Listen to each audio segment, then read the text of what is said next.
में शौनकादि 88,000 ऋषियों ने श्री सूत जी से पूछा, हे प्रभु, इस कलयुग में वेद विद्या रहित मनुष्यों को प्रभु भक्ति किस प्रकार मिलेगी तथा उनका उद्धार कैसे होगा।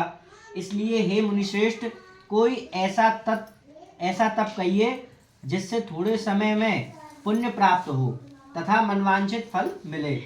वह कथा सुनने की हमारी इच्छा है। सर्वशास्त्र ज्ञाता श्री सूत जी बोले, हे वैष्णवों, मैं पूज्य आप सब ने प्राणियों के हित बात पूछी है। अब मैं उस श्रेष्ठ व्रत और आप लोगों से कहूँगा जिस व्रत को नारद जी ने लक्ष्मी नारायण से पूछा था और लक्ष्मीपति ने मुनि श्रेष्ठ नारद जी से कहा था। सो ध्यान से सुनो।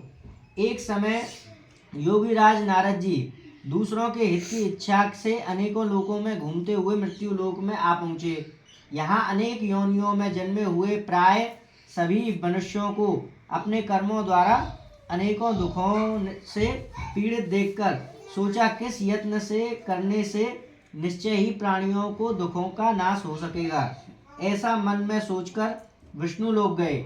वहाँ श्वेत वर्ण और 4 भुजाओं वाले देवों के ईश नारायण को देखकर, जिनके हाथों में शंख चक्र गदा और पद्म थे तथा वरमाला पहने हुए थे,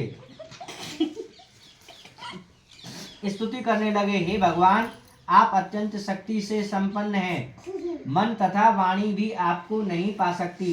आपका आदि मध्य अंत नहीं है। निर्गुण स्वरूप सृष्टि के आदि भूत व भक्तों के दुखों को नष्ट करने वाले हो।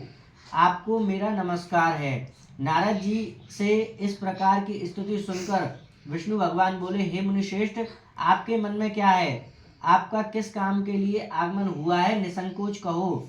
तब नारद मुनि बोले, मृत्यु लोक में सब मनुष्य जो अनेक योनियों में पैदा हुए हैं, अपने अपने कर्मों के द्वारा अनेक प्रकार के दुखों से दुखी हो रहे हैं। हे नाथ, मुझ पर दया रखते हुए आप बताइए कि उन मनुष्यों के सब दुख थोड़े से ही प्रयत्न में कैसे दूर हो सकते हैं।